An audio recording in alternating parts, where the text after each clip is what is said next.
그들과 함께 하심에라는 제목으로 함께 말씀 나누고자 합니다. 우리는 보여지는 것이 내가 보고 내가 인식하는 것이 전부라고 여겨지기 마련입니다. 그러나 하나님은 보이지 않는 것, 또 우리가 미처 알지 못하는 것까지 하나님은 다 주관하고 계신다라고 말씀하고 있어요. 이것이 인간의 한계죠. 보이는 것, 뭔가 크고 강해 보이는 그 보이는 것에 우리는 그것에만 판단하기 시작합니다.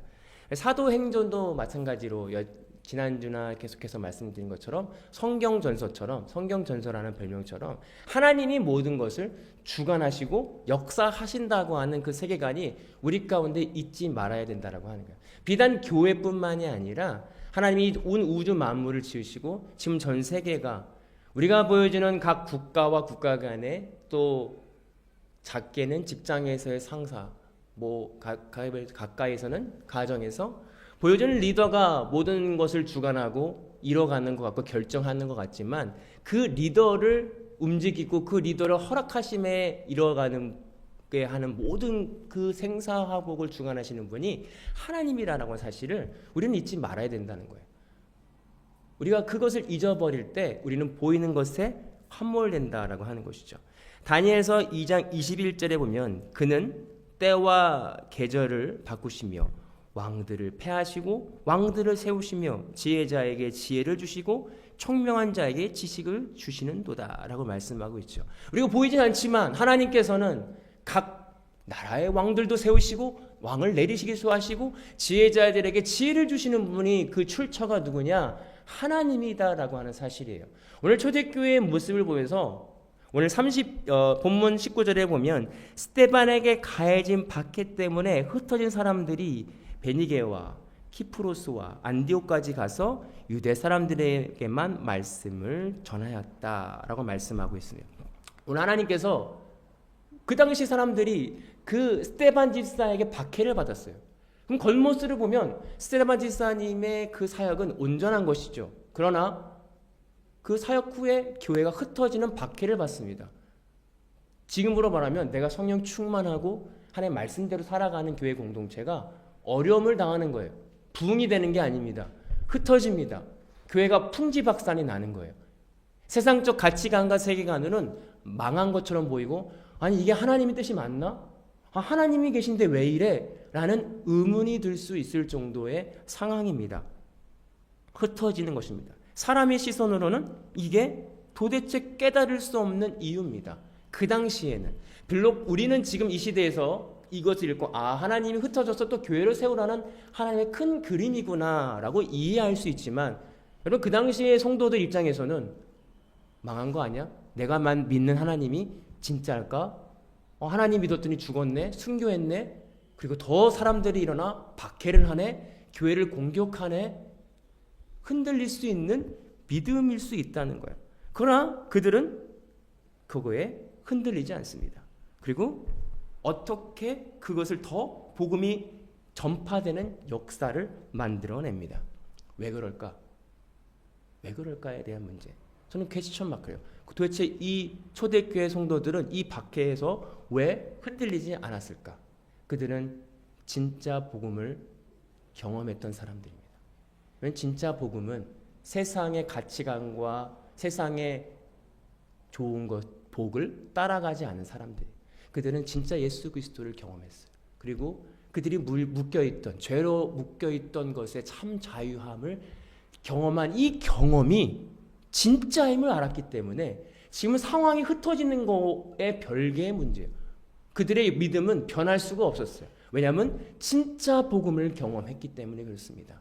여러분들 지금 삶 속에서 여러 가지 삶 속의 어려움을 통해서 내 믿음이 흔들어지고 진짜일까? 하나님 살아계시나? 아직 진짜 복음을 경험하지 못했다는 증거입니다. 오늘 초대교회 사람들은 진짜 예수 그리스도를 만났고 진짜 예수님을 경험했기 때문에 그러한 흩음에 그러한 박해가 그들의 믿음을 흔들릴 수 없었다고 하는 사실입니다. 여러분 우리 지금 믿음이 어디에 흔들립니까? 보여지는 환경, 관계, 수많은 어려움 속에서 우리 믿음이 흔들립니다. 하나님 정말 살아계시나? 그러나 초대교회에서는 전혀 흔들리지 않았어요. 진짜 복음을 경험하는 것이, 진짜 예수님의 은혜를 통해서 참 자유를 경험하는 것이 믿음이 결코 흔들리지 않는다라고 하는 사실입니다. 20절에 보면 그런데 그들 가운데 키프로스 사람과 구레네 사람 몇이 있었는데 그들은 안디옥에 이르러서 그리스 사람에게도 말을 붙여서 주 예수를 전하였다. 얘네들이 퍼졌어요. 원래는 유대인들에게만 말씀을 전하기 시작했는데 그들이 모든 사람에게 만나는 사람마다 흩어져서 만나는 사람마다 예수 그리스도를 전하게 된 것. 이건 계획한 게 아니에요. 내가 예수님을 전해야지 막 전한 것이 아니라 예전엔 유대인들 선민이라고 하는 유대인이구나 그럼 하나님을 알겠지 알겠지라고 하는 사람들에게만 전했다면 이제는 만나는 사람 족족 전하게 되는 거예요. 이것이 복음의 역사입니다. 하나님을 경험하고 하나님의 은혜를 체험한 사람들, 그 자유함을 경험한 사람들은 전하지 않고는 밝힐 수가 없는 거예요. 여러분 우리가 찌르면 그 사람 안에 있는 게 나와요. 그 사람의 언어의 습관과 생활의 습관은 그가 가지고 있던 수많은 경험과 익숙함에서 나오는 것입니다. 그 당시 초대교회의 성도들 마음 안에 그리스도로 꽉 찼기 때문에 예수 그리스도로 꽉 찼기 때문에 그들 안에서 나오는 것이 예수님을 전하는 것밖에 안 나왔다는 겁니다. 여러분 우리 안에 무엇이 채워져 있습니까? 여러분 말씀이 채워진 사람에겐 말씀이 나오는 거예요. 그런데 평상시에 욕을 많이 하는 사람은 툭 치면 욕이 나오는 거예요. 우리 안에 무엇이 채워져 있는가? 예수 그리스도로 채워져 있다면 우리 안에 아웃풋이 예수 그리스도가 나온다는 거예요. 여러분 우리 안에 인풋이 무엇이 있는가? 내 안에 무엇으로 가득 차 있는가를 점검해 보기를 소망합니다. 21절에 주께서 그들을 돌아보시니 믿게 된 수많은 사람이 주께로 돌아왔다. 개정에는 주님의 손이 그들을 돌아보시니 수많은 사람들이 주께로 돌아왔다는 거예요. 여러분 우리는 전하는 사람들의 능력을 볼 때가 있잖아요. 예수님 만난 그때 초대교회 사람들이 열심히 전했더니 열심히 했더니 수많은 사람이 돌아왔구나. 그래 열심히 해야지. 그럼 오늘 성경 기자는 주께서 돌보시니 주의 손이 그들을 돌보시니 믿는 자들이 넘쳐났다는 겁니다. 오늘 우리의 시선이 하나님에게 있어야 된다고 오늘 사도행전에서는 계속해서 이야기하고 있어요. 사람이 하는 게 아니에요. 교회 공동체, 우리가 신앙생활하는 모든 것들이 하나님의 권능 안에 있고 하나님의 그 능력 안에 있다는 사실입니다. 우리가 말씀을 읽는 것도 우리가 전도를 하는 행위도 우리가 헌신을 하는 내 마음조차도 하나님의 손 안에 있지 내가 하는 것이 아니라는 사실입니다. 우리도 고린도전서 3장 6절에서 7절에 보면 나는 심었고 아볼로는 물을 주었으며 오직 하나님께서 자라게 하시나니 그런즉 심은이나 물을 지는 이는 아무것도 아니되 오직 자라게 하시는 이는 하나님이니 뿐이니라. 하나님이 하셨다는 거예요. 하나님이 모든 걸 하셨거든요. 우리가 내 중심에서 내가 했던 사람들의 특징은 뭐냐면 다른 사람을 판단하잖아요. 이렇게 해야지. 근데 하나님의 은혜로 된 사람은 난 한 게 없어요. 주님이 하셨죠. 저는 죄인일 뿐인데요. 하나님이 이렇게 하셨습니다. 오늘 초대교회에 계속해서 그들이 묵도했던 것, 바라봤던 건 우리가 한 게 아니구나. 우리가 흩어져서 우리가 전하는 것 같지만 전하는 이 행위로 하나님이 하신 게 아니라 그냥 우리는 하나의 도구에 불과했고 그 말씀이 변화시키신 이는 하나님이 그들의 마음을 열게 하셨구나라는 것입니다. 오늘 저와 여러분들이 이 은혜를 경험하길 소망합니다. 부족한 제가 말씀을 전하지만 하나님께서 마음을 열어 생각을 열어 또 다른 말씀을 깨닫게 하셔서 그 말씀이 뇌마가 돼서 내 삶을 변화시키게 하신 이는 하나님이십니다. 말씀이십니다. 하나님이 우리의 인생에 개입하셔야만 우리가 변화될 수 있습니다. 어떻게 사람이 할 수 있겠습니까? 오늘 하나님이 하셨다라고 말씀하고 있어요. 24절에 바나바는 착한 사람이요 성령과 믿음이 충만한 사람이었다. 그래서 많은 사람이 주께로 나왔다. 그래서 착한 사람. 우리가 생각할 때 저도 예전에 착한 사람이라고 하면 나이스한 사람, 선한 사람, 모든 사람의 필요를 도와주는 사람, 자기 것을 포기하고 좀 남에게 봉사하는 사람이 착한 사람. 그러나 이 말씀 속에서 이 착한 사람이라고 하는 정의는 성령과 믿음이 충만한 사람입니다. 내 뜻대로, 내 생각대로 움직이는 사람이 착한 사람이 아니라 하나님이 보시기에 선한 사람은 도덕적인 사람을 선한 사람이 아니라 성령과 믿음에 충만한 사람, 말씀대로 사는 사람, 말씀의 뜻대로 행하는 사람이 착한 사람. 오늘 바나바가 그런 사람이었다는 거예요. 그렇게 하나님의 말씀에 충성되어지고 은혜를 통해서 했으니 많은 사람이 주께로 왔다는 것입니다. 여러분, 우리 한 사람의 변화가, 한 사람의 말씀의 변화가 이러한 복음의 확장을 낳습니다. 우린 작은 공동체에서 작지만 한 사람의 변화, 한 사람이 성령 충만함을 통해서 많은 사람들이 주께로 돌아오는 역사가 일어납니다. 오늘 저 여러분들이 이 주께로 돌아오는, 비록 우리는 작지만 내 한 사람이 작은 변화가, 성령 충만한 변화가 가정에서, 직장에서, 우리 모든 영역에서 하나님의 능력으로 착한 사람이라고 하는 그 인정받는, 하나님께 인정받는 저와 여러분들이 되기를 소망합니다. 보면 11장 26절에 보면 그를 만나 안디옥으로 데려왔다. 두 사람은 1년 동안 줄곧 거기서 머물러서 교회에서 모임을 가지고 많은 사람을 가르쳤다. 제자들은 안디옥에서 처음으로 그리스도인이라 불렀다.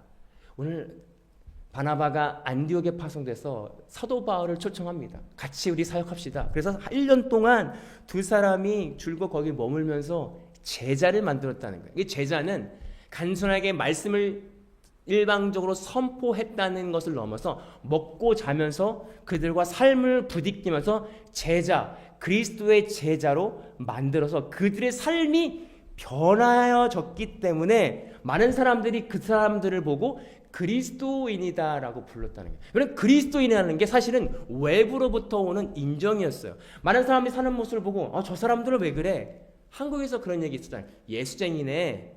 예수님밖에 모르네.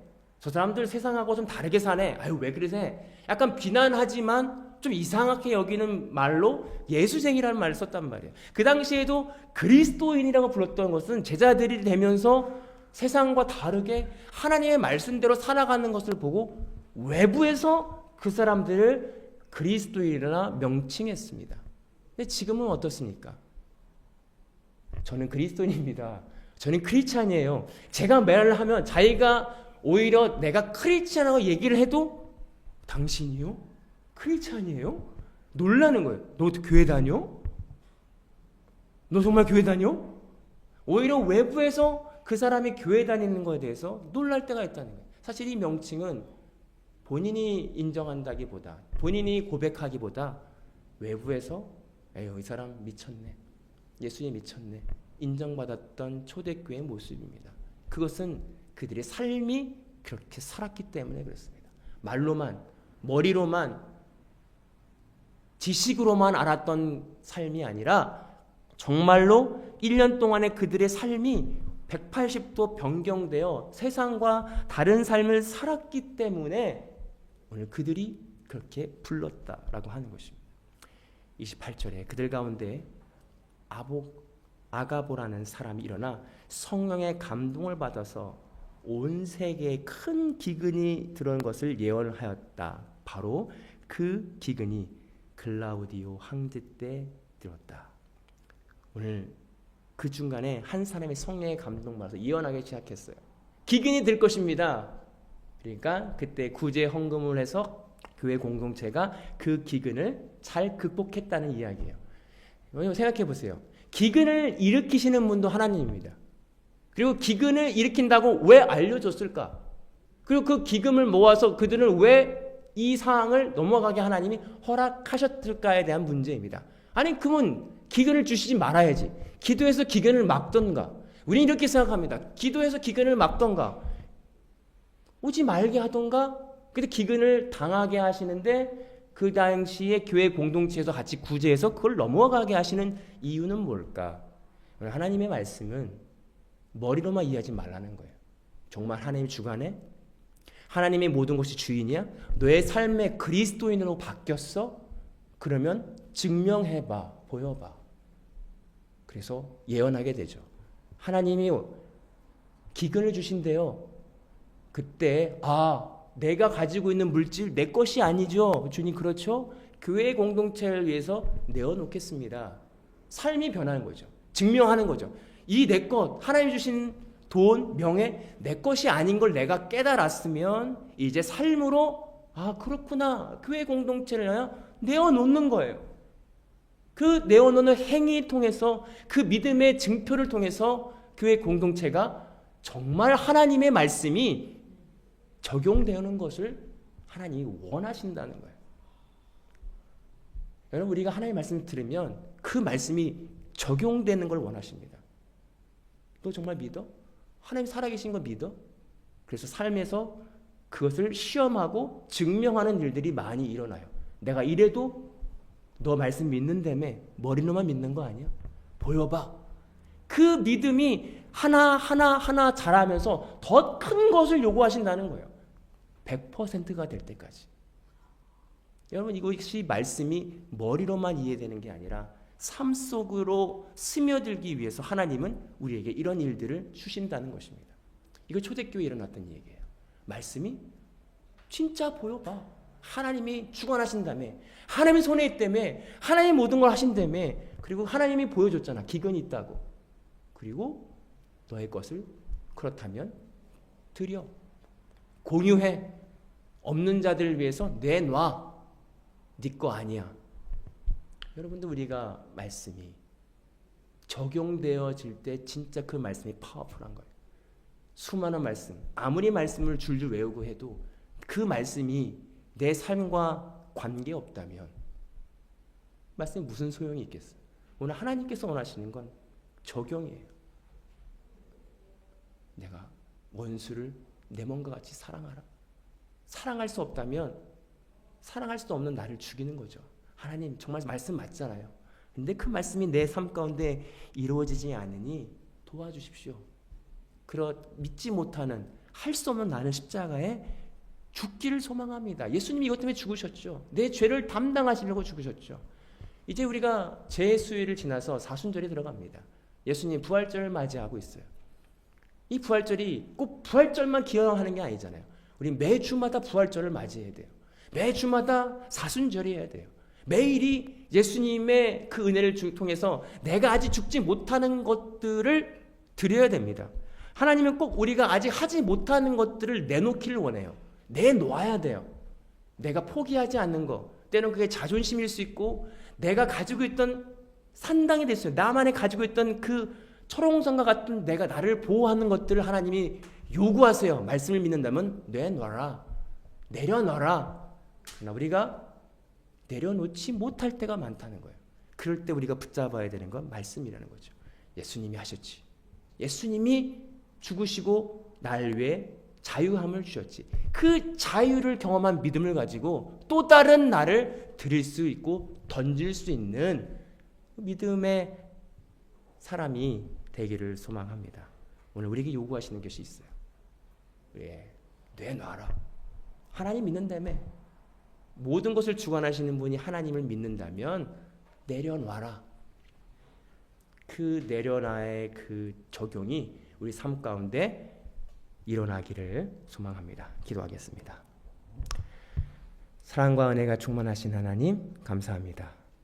우리가 복음을 듣고 그 복음의 능력이 세상적 복이 아니라 이제 들었다면 정말 하나님의 복음의 능력이 내 삶 가운데 적용되어지는 역사가 있길 소망합니다. 그것은 세상이 주는 평안이 아닙니다. 하나님이 주시는 새로운 평안, 눈으로 보여지는 평안이 아니라 보여지지 않는 평안, 영적인 평안, 세상에 알 수도 없는 그 평안을 누리며 살아가는 우리가 모두가 되기를 소망합니다. 감사함이 예수님의 이름으로 기도하옵나이다. 아멘. 이제는 우리 주 예수 그리스도의 은혜와 아버지 하나님의 극진하신 사랑하심과 성령님의 감화 감동 교통하시는 은혜가 오늘 말씀을 통해서 도전받고 말씀이 내 삶 가운데 이루어지기로 적용되어지기로 결단하고 돌아가는 모든 성도들 머리 위에 이제로부터 영원토록 함께 하시기를 간절히 축원하옵나이다. 감사합니다. 한 주일 동안 승리하시고 다음 주에 뵙길 소망합니다.